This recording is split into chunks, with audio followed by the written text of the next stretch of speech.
여러분 안녕하세요. 뉴컴 채널에 오신 것을 환영합니다. 항상 시청해 주시고 응원해 주셔서 감사합니다. 제가 새롭게 시작한 두 번째 채널이 있는데요. 지금 여러분의 응원이 정말 필요합니다. 목표는 구독자 1000명 돌파인데 여러분의 힘으로 가능해요. 링크는 영상 카드와 엔딩 화면에 남겨둘게요. 한 번만 클릭해서 구독해 주시면 큰 힘이 됩니다. 응원해 주시는 모든 분들께 감사드립니다. 여러분 최고예요.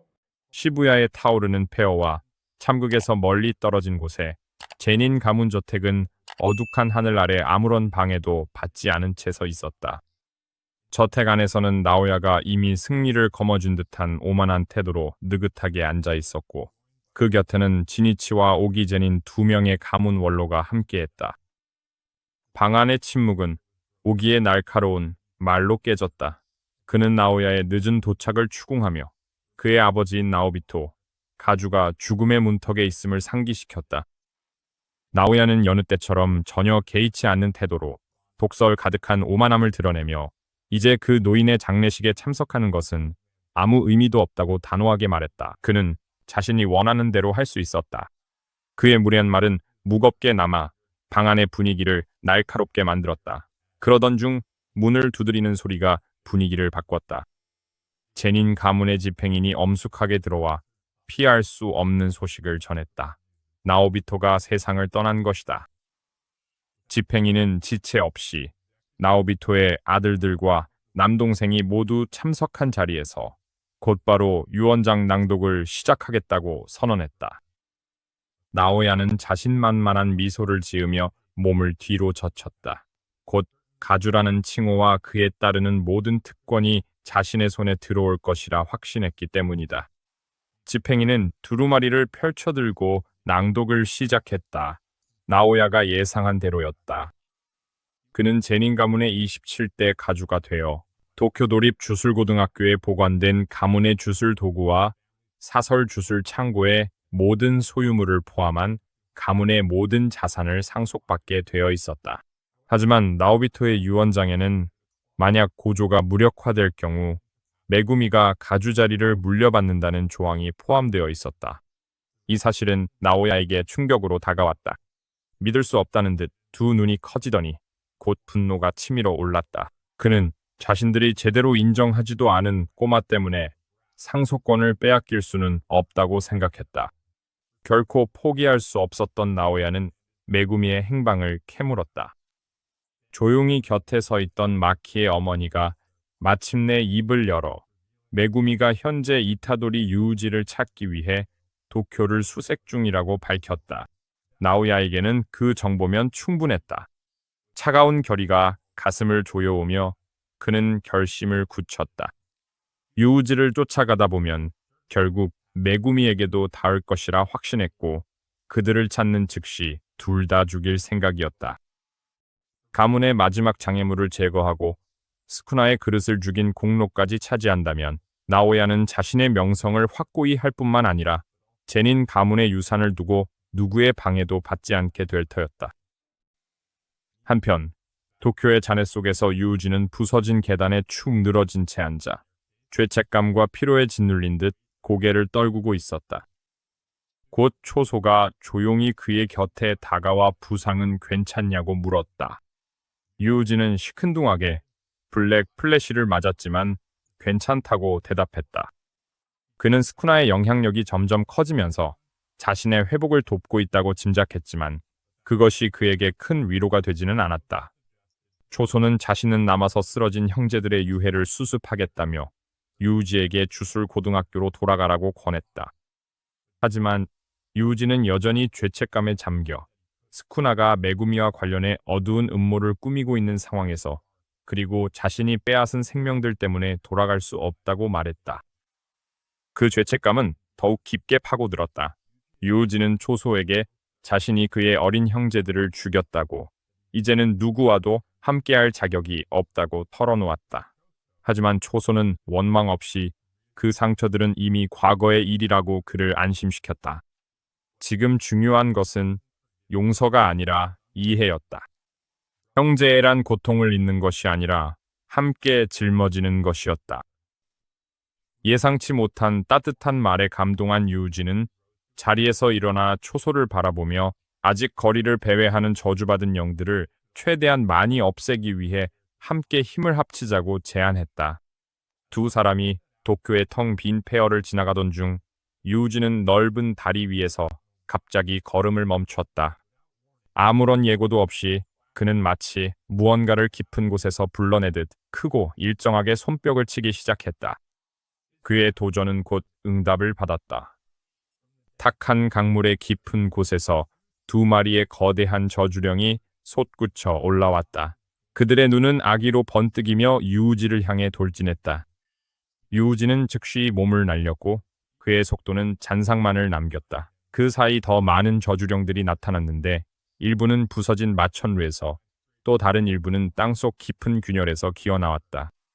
유우지는 빠르고 민첩하게 모든 저주령을 유인했다. 그는 그들의 공격 사이를 재빠르게 피해 다니며 잔해와 파편을 누비다가 마침내 무리 전체를 초소가 기다리고 있는 거대한 지하도로 이끌었다.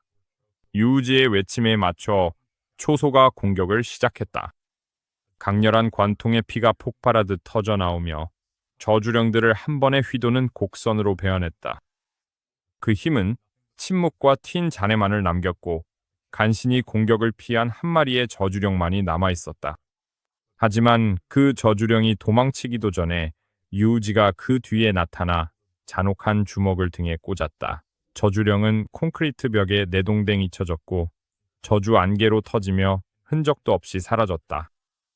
초소는 유우지의 순수한 신체 능력에 감탄하며 예전에 둘이 벌였던 처절한 싸움을 떠올리지 않을 수 없었다. 그때도 유우지는 이미 강했지만 지금은 전혀 다른 존재로 진화해 있었다. 초소의 눈에 그는 인간의 모습을 한 마신과도 같았다. 초소는 유우지에게 방금 마지막 저주령을 쓰러뜨린 그 일격을 칭찬하며 다정하게 그를 자신의 동생이라고 불렀다. 유우지는 초소가 계속해서 가족이라고 주장하는 것에 여전히 혼란스러워하며 그게 무슨 뜻이냐고 마침내 물었다. 하지만 초소가 설명하기도 전에 위에서 들려오는 목소리가 둘의 대화를 멈추게 했다. 제닌 나오야가 고가도로 난간 위에 오만하게 서서 침묵을 가르며 메구미가 어디 있냐고 큰 소리로 요구했다. 유우지와 초소는 서로를 바라보며 갑작스러운 등장에 당황하고 저 남자가 누구인지 알지 못해 혼란스러워했다. 하지만 곧 나오야의 날카로운 시선이 그들에게 고정되었고 그는 차분하면서도 거의 무심한 어조로 도망치라고 경고했다. 유우지는 왜 저런 사람에게서 도망쳐야 하는지 이해하지 못한 채 눈썹을 찌푸렸다. 그때 나오야는 침착하게 고조가 사라진 지금 주술고등학교에서 유우지에게 사형 선고가 다시 내려졌다고 밝혔다. 그 소식은 초소에게 따귀를 맞은 듯한 충격이었다. 그의 얼굴은 짜증으로 일그러졌고 피가 이미 들끓기 시작했다. 하지만 그가 행동하기도 전에 나오야가 자신의 입장을 분명히 했다. 그는 유우지를 죽이러 온 것이 아니었다. 나오야는 유우지가 살든 죽든 상관하지 않는다고 설명했다. 그의 유일한 관심사는 메구미를 찾는 것이었다. 유우지는 이제 눈에 띄게 동요하며 나오야에게 메구미와 무슨 일이 있냐고 물었다. 나오야는 자신만만하고 태연하게 자신의 의도를 분명히 했다. 그는 메구미를 제거하러 온 것이었다. 유우지가 그 말의 무게를 받아들이기도 전에 나오야의 모습이 흐려지더니 순식간에 두 사람 사이에 번개처럼 내려앉았다. 유우지는 나오야가 그의 목을 가격하기 전에 간신히 방어 자세를 취할 수 있었고 그 충격에 휘청거렸다. 초소가 반격을 위해 달려들었지만 나오야의 반격도 그만큼 빨랐고 정확한 일격으로 초소를 뒤로 날려버렸다. 힘만으로는 부족하다는 것을 깨달은 유우지와 초소는 완벽하게 호흡을 맞추며 양쪽에서 나오야를 동시에 공격했다. 하지만 나오야는 전혀 동요하지 않고 자신의 프로젝션 기술을 발동해 두 사람의 공격 사이를 유유히 미끄러지듯 빠져나가며 흠집 하나 없이 다시 거리를 벌렸다. 유우지는 숨을 고르며 나오야의 움직임이 뭔가 이상하다고 중얼거렸다. 초소도 동의하며 저건 분명히 저주술로 속도를 강화한 것 같다고 의심했다. 나오야는 여전히 침착하고 태연하게 유우지를 바라보며 예상보다 훨씬 끈질기다며 약간의 호기심을 드러냈다. 하지만 놀라움에도 불구하고 한 가지가 계속해서 그를 괴롭혔다. 유우지 옆에 서 있는 남자가 누구인지 전혀 알 수 없었던 것이다. 긴장감이 더 고조되기 전에 그들 주위의 세계가 변하기 시작했다. 세 명의 전투자는 모두 한 걸음 내딛던 중 멈춰 섰고 본능적으로 느껴지는 저주 에너지가 파도처럼 밀려와 짙고 압도적으로 주변을 휩쓸었다. 유우지의 첫 생각은 고조에게로 향했지만 그 기운이 점점 더 깊어지자 자신의 스승의 존재가 아니라는 것을 깨달았다. 이것은 전혀 다른 것이었고 훨씬 더 불길했다. 천천히 돌아보니 그는 그 근원을 발견했다. 옥상 위에 홀로 서서 미동도 하지 않는 한 인물이 있었다. 달빛이 그 인물의 실루엣을 은빛으로 감싸고 있었고 오코츠 유타는 가만히 서서 사냥감을 노리는 포식자처럼 차가운 눈빛으로 유우지를 응시하고 있었다. 유타는 재빨리 싸움에 뛰어들었고 망설임 없이 행동했다. 칼을 한 번에 매끄럽게 뽑아들며 그는 옥상에서 뛰어내렸다. 땅에 착지하는 순간 천둥 같은 충격음이 울려 퍼지며 지면에 충격파가 번졌다. 그의 착지 충격만으로 다리 전체가 무너져 내렸다. 유우지와 초소는 모두 놀라서 멈춰섰고 유타는 무표정한 얼굴로 무겁게 한 걸음씩 다가오기 시작했다. 초소는 등골을 타고 오싹한 한기가 흐르는 것을 느꼈다.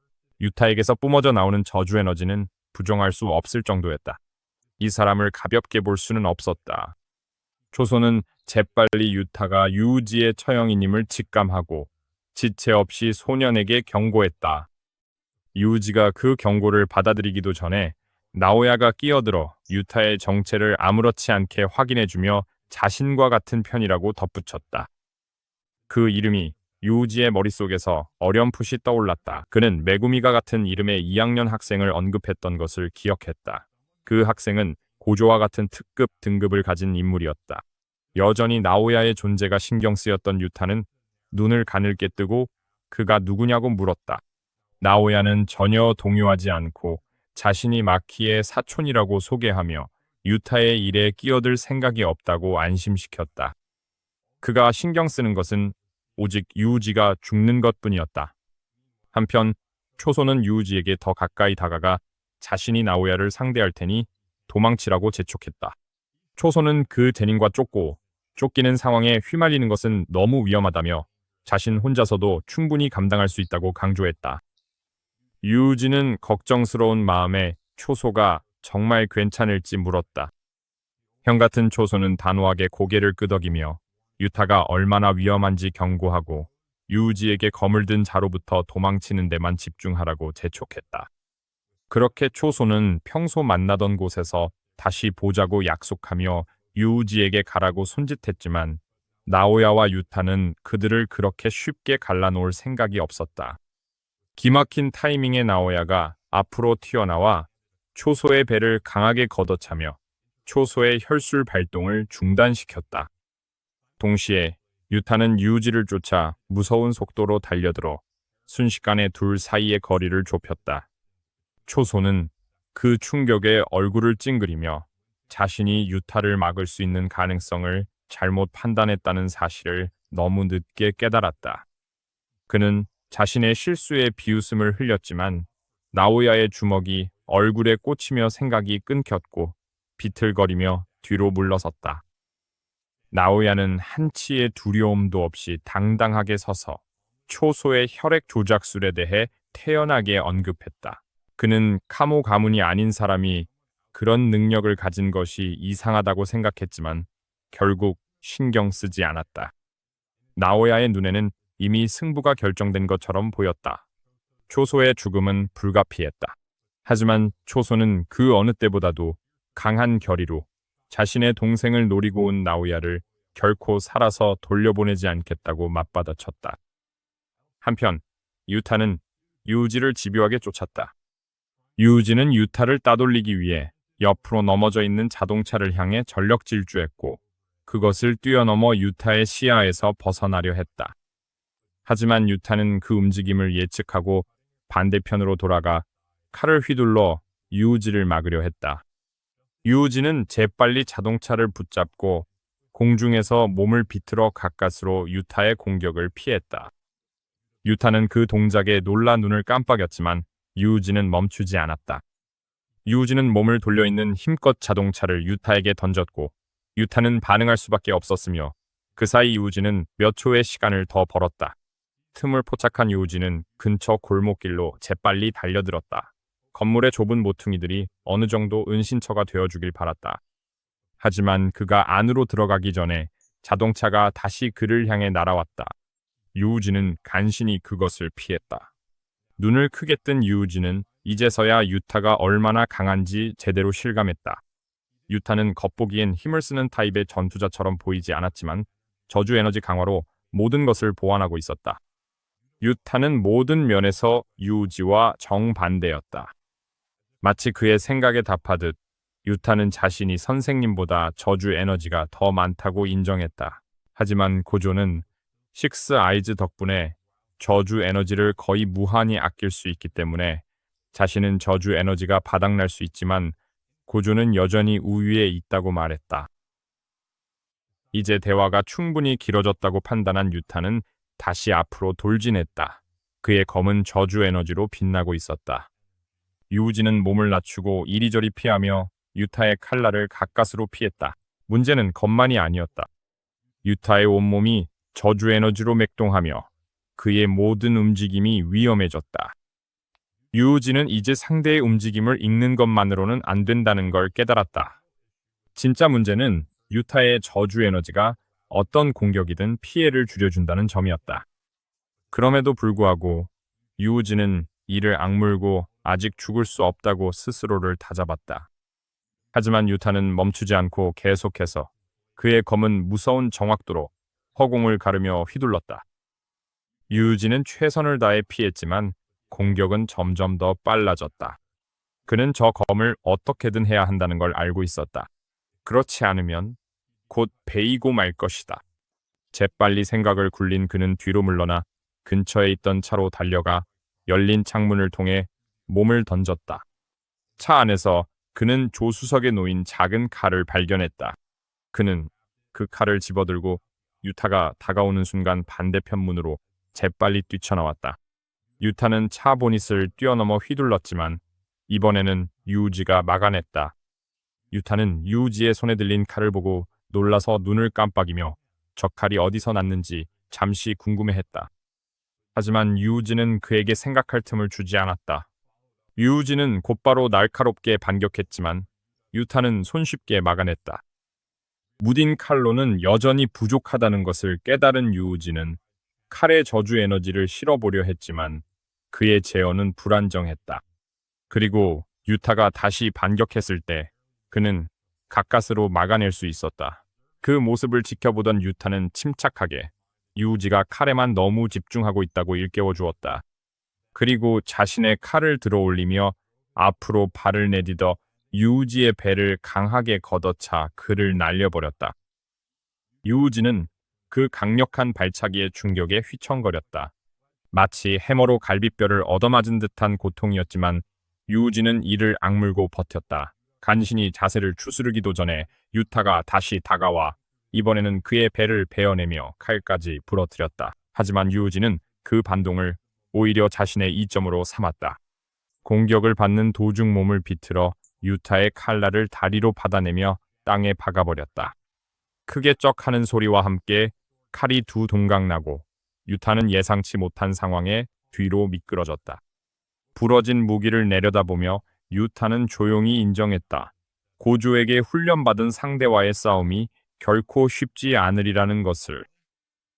유우지는 옆구리를 움켜쥔 채로도 여전히 서 있었고 약간의 자신감이 솟아올랐다. 상처는 깊지 않았고 이제 둘 다 무기가 없는 상태였다. 그는 우위를 점하기 위해 앞으로 나아갔지만 갑자기 차가운 손이 뒤에서 그의 얼굴을 움켜잡았다. 또 다른 손이 그의 머리를 단단히 감쌌다. 그것은 리카였다. 그녀의 목소리는 차갑고 무감정하게 여기서 무슨 일이 벌어지고 있는지 물었다. 유타는 전혀 동요하지 않고 그냥 장난치고 있었다며 정중하게 유우지를 붙잡아 달라고 그녀에게 부탁했다. 유우진은 그녀의 손아귀에서 벗어나려고 버둥거렸지만 자신을 제압하는 순수한 힘에 충격을 받았다. 그는 그녀가 식신인지 아니면 전혀 다른 존재인지 알 수 없었다. 하지만 그가 벗어나기도 전에 유타가 앞으로 나서서 부러진 칼날을 침착하게 유우지의 가슴에 꽂았다. 유타가 그의 눈을 바라보며 사과하자 유우지의 입에서 피가 터져 나왔다. 깊은 곳에서 스쿠나가 꿈틀거렸고 잠시 놀란 듯 했지만 곧 무언가를 보고는 미소를 지었다. 다시 지하도에서 초소는 간신히 버티고 있었다. 나오야의 영사술은 그를 번개처럼 이리저리 움직이게 했고 그의 주먹이 닿을 때마다 마치 트럭에 치인 듯한 충격이 전해졌다.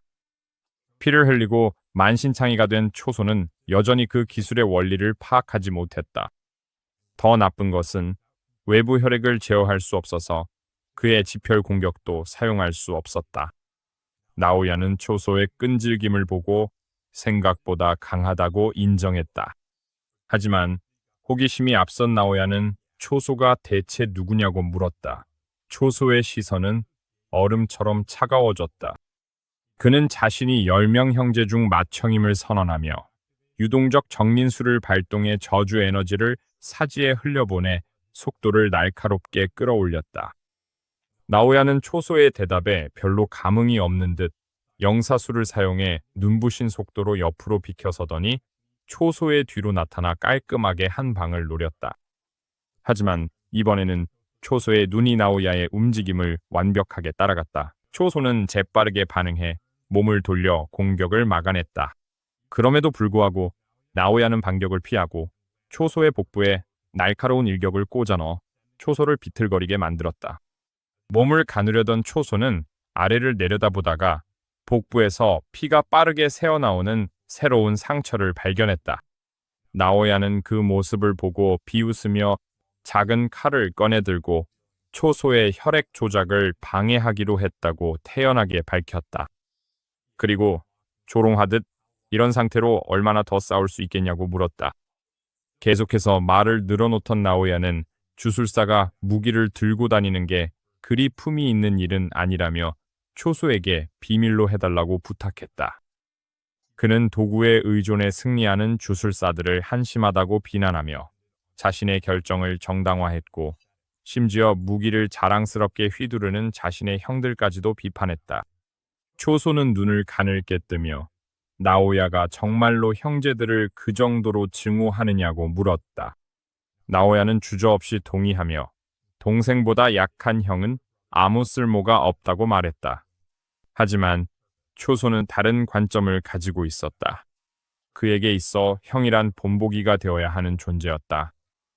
그 책임감이야말로 자신에게 힘을 준다고 그는 주장했다.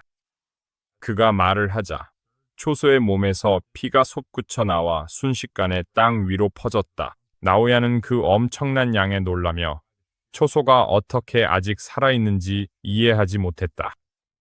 나오야가 몰랐던 사실은 초소가 사망회화의 태로서 저주받은 영혼과 인간의 피가 섞인 혼혈이라는 점이었다. 이로 인해 그는 저주 에너지를 실제 피로 전환할 수 있었다.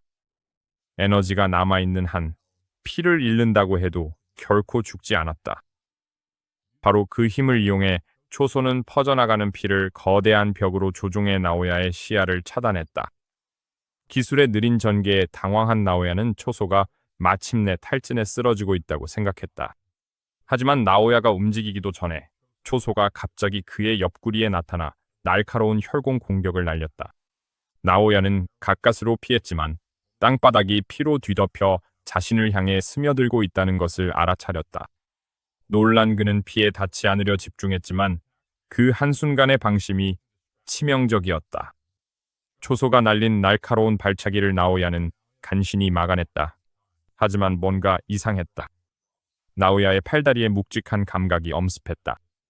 아래를 내려다본 그는 피가 옷에 스며들어 있다는 사실을 깨닫고 가슴이 철렁 내려앉았다.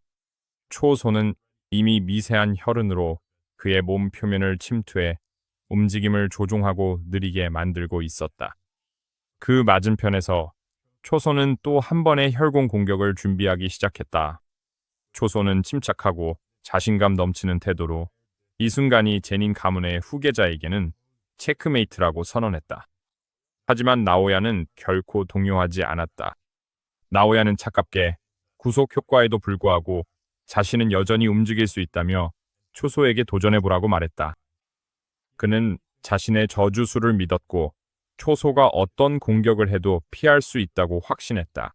하지만 그때 뭔가가 달라졌다. 마지막으로 서로를 응시하던 중 나오야는 익숙하지 않은 무언가를 감지했다. 그것은 평소의 혈공 기술이 아니었다. 대신 나타난 것은 훨씬 더 불안정하고 100년이 넘는 혈조술 연막 끝에 개발된 오리지널 기술, 슈퍼노바였다.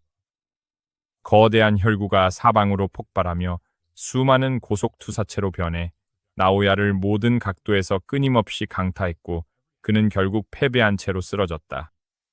그들의 처절한 대결이 끝나고 정적이 감도는 가운데 유타가 그림자 속에서 나타나 후드를 잡고 유우지를 끌고 나왔다. 유우지의 몸은 힘없이 늘어져 유타의 손에 이리저리 흔들렸다. 초소는 놀라서 돌아섰지만 움직임을 제대로 인식하기도 전에 날카로운 일격이 얼굴에 꽂혀 그대로 바닥에 나가 떨어졌다. 유타는 잠시 전장을 훑어본 뒤 이제는 피투성이에 부서진 채 기어가며 간신히 몸을 지탱하고 있는 나오야를 바라보았다. 바닥에 쓰러진 채로 나오야는 유타의 시선이 자신에게 꽂혀 있음을 느꼈다. 유타가 자신을 내려다보고 있다는 사실에 굴욕감이 치밀어 오르며 뒤틀린 분노가 속에서 끌어올랐다. 자존심이 크게 상처받았다. 하지만 말을 꺼내기도 전에 입에서 피가 솟구쳐 나왔다. 잠시 동안 공포가 그를 집어삼켰다. 그는 이게 독 때문인지 아니면 초소의 기술이 남긴 여파인지 궁금했다. 그러나 속이 뒤틀리며 구역질이 올라오자 더 오싹한 깨달음이 찾아왔다. 초소는 인간이 아니었다. 그는 완전한 저주였다. 그리고 이제 그런 존재에게서 잔혹한 일격을 맞은 뒤 자신의 몸이 흡수한 비인간의 피를 거부하고 있는 것이었다.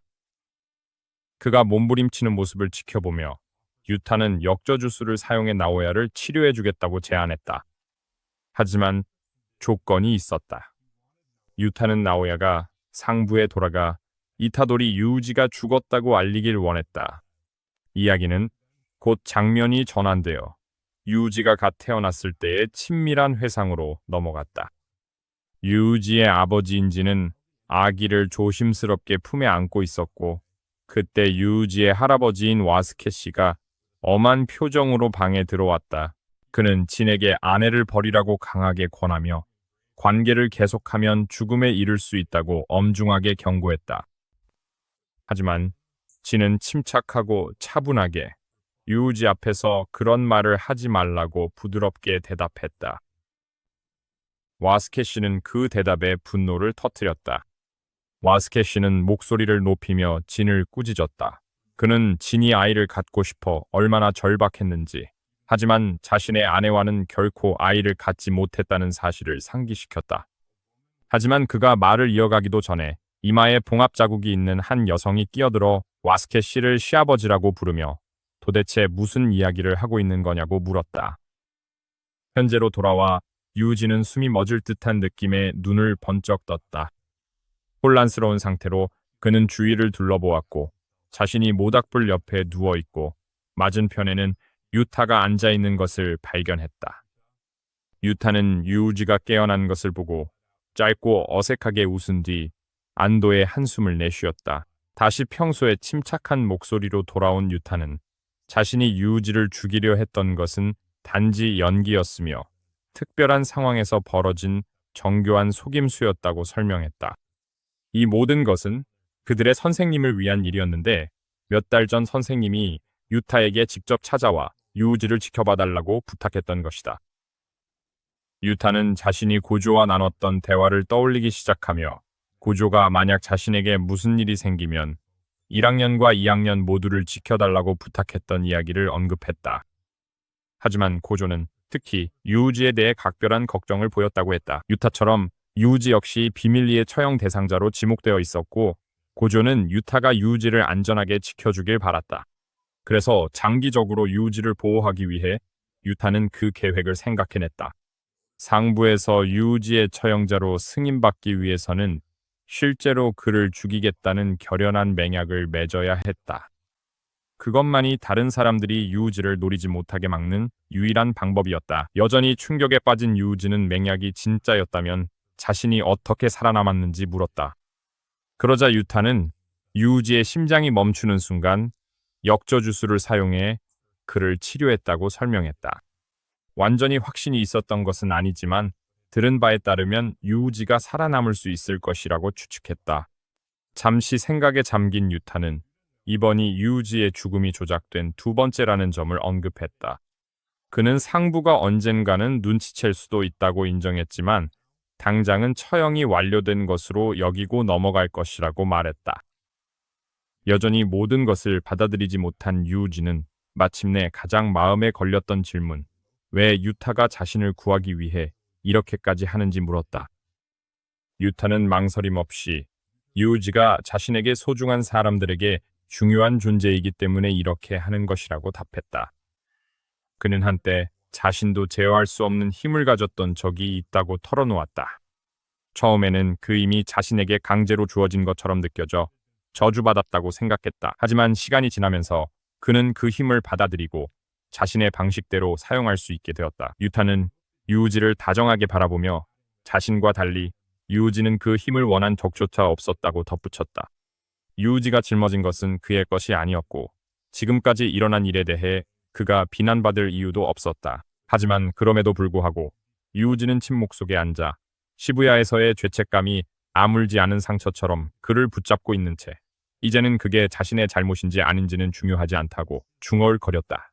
바로 그때 어둠 속에서 누군가 그의 이름을 부르는 목소리가 들려왔다. 유우지가 돌아보니 메구미가 천천히 깜빡이는 불빛 속으로 걸어 나오고 있었다. 메구미는 유우지 곁에 멈춰서서 주술고등학교로 돌아가 다른 이들과 다시 합류하라고 그를 설득했다. 메구미는 학교를 둘러싼 장벽이 약해지고 있다고 설명하며 아무도 유우지의 얼굴만 보지 않으면 안으로 들어가는데 문제없을 거라고 안심시켰다. 하지만 유우지는 그의 말에 신경이 곤두서며 아무 일도 없었던 것처럼 행동하지 말라고 말했다. 유우지는 목소리를 떨며 자신 때문에 수많은 사람들이 목숨을 잃었다는 사실을 메구미에게 상기시켰다. 메구미는 그 사실을 부정하지 않았다. 그는 그것이 유우지 혼자만의 짐이 아니라고 동의하며 자신 역시 책임이 있다고 인정했다. 메구미는 유우지에게 이기적으로 자신의 역할을 포기하지 말라고 촉구하며 자신들은 정의를 쫓는 영웅이 아니라 아무도 상대하지 못하는 저주에 맞서는 주술사일 뿐이라고 설명했다. 아무도 그들을 판단할 자격이 없었다. 그들의 가치는 앞으로의 행동으로만 결정될 것이다. 그들은 자신을 위해서가 아니라 구원이 필요한 사람들을 위해 계속 싸워야 했다. 그리고 메구미는 유우지를 바라보며 조용히 자신도 구원이 필요하다고 말했다. 메구미가 계속해서 말을 이었고 유우지는 놀라서 눈을 크게 떴다. 메구미는 카모 노리토시가 주술계와 연관된 이들이 콜링 게임에서 싸우도록 계획을 꾸몄다고 밝혔다. 그는 최근에 깨어난 자신의 여동생 츠무키가 그 안에 갇혀 있다고 밝히며 유우지에게 그녀를 구하는 데 힘을 빌려달라고 간절히 부탁했다. 이로써 유우지 처형편이 마무리되며 주술회전 시즌 3의 시작을 알린다. 이 해설이 재미있으셨고 다음 편이 바로 보고 싶으시다면 영상의 좋아요와 공유를 꼭 눌러주세요. 여러분과 같은 팬들에게 더 많은 콘텐츠가 전달되는데 큰 도움이 됩니다. 그리고 주술회전 관련 콘텐츠를 더 보고 싶으시다면 구독 버튼을 누르고 알림 설정도 해두세요. 그래야 다음 편이 올라올 때 가장 먼저 알 수 있습니다. 곧 또 다른 챕터로 찾아뵙겠습니다.